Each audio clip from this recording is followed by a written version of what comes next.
foodies, welcome back. Today I'm going to do something else with my tomatoes because the plant's still giving us loads of tomatoes. So today I'm going to go with gazpacho, which is a super Spanish recipe from the south of Spain. It's a cold tomato soup basically, and it's got very few ingredients, very fresh ingredients, very healthy ingredients. So if you're like me and have shitloads of tomatoes and don't know what to do with them, a hot day like today is the perfect day for this recipe. First thing you need to do with the tomatoes is remove the little piece where the stem goes, because that's hard and nasty. You don't want to eat that. And then basically what we do is we quarter these very fast and throw them into a normal blender. We all have one of these. You can use a food processor as well. And that's very easy. What I've got here is about 1 kilo of tomatoes, more or less. You don't need more than that. And if you like it as much as I do, it won't last very long, so you can make some more tomorrow. It's always nice when it's being made fresh. Okay, so here we go with our tomatoes. Last time I made this, I actually used the Thermomix. And that came out beautifully and silky. But the Thermomix, I really like the Thermomix, but it takes away the fun of cooking, I think. I think for a lazy day, I'd love that. I love that machine. And for making, I must say, for making sauces and things like that, I love it. Because it's so easy, so bechamels, holandesos, things like that, lovely. Anyways, back to the tomatoes. We're almost finished here. These are my fresh tomatoes, as you all know. I've got a plant in the garden. Always obviously buy as good of tomatoes as possible, and no, tin tomatoes are not good for this recipe, or tomato juice either. That's for making a Bloody Mary, not for this one. Okay, then we're gonna follow the traditional recipe. You're gonna use a little bit of green pepper. In this case I got about 100 grams. You can put as much or as little as you like. Don't overdo it, because the star of the show here is the tomato, okay? So we'll quickly just do that. Piece of green cucumber. I'm going to slowly not take away all the skin. I'm going to take it half the skin off, because the skin actually gives a lot to this recipe. So we're going to throw that in away again. This is also on the traditional recipe.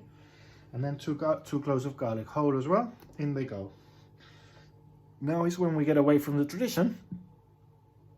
And I'm kind of gonna do my own thing here. You know, I like chili, I love chili.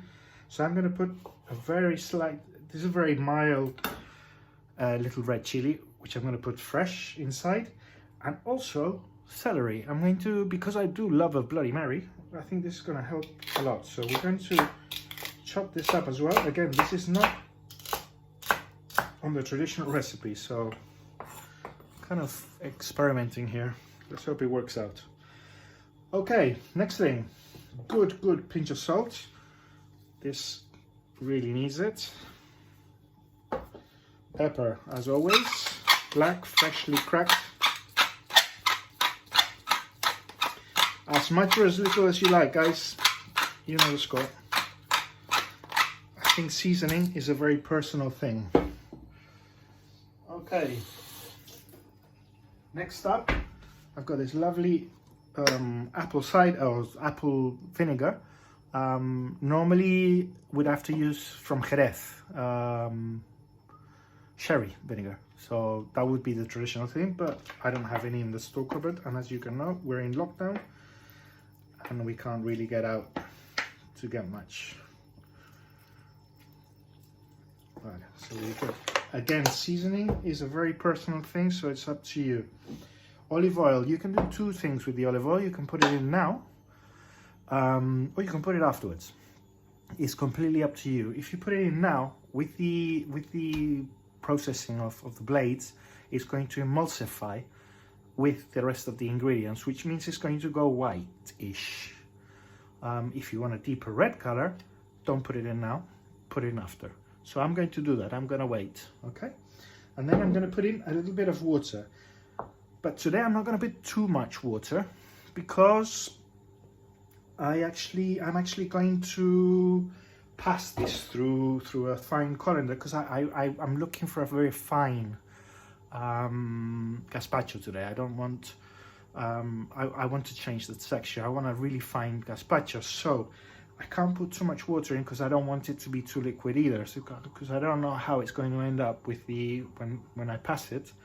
I'm gonna have to be a bit prudent. So normally you would put 250 milliliters. I'm only gonna put 50 for now, just to help the whole thing blitz, and then we'll see, we'll take it from there.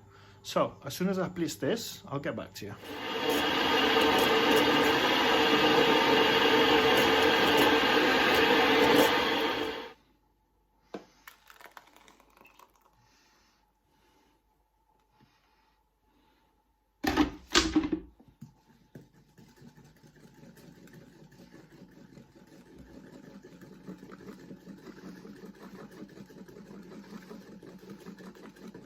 So here it is, foodies. It's ready. It's nice and cold. This has to be chilled. Always serve it very cold, okay?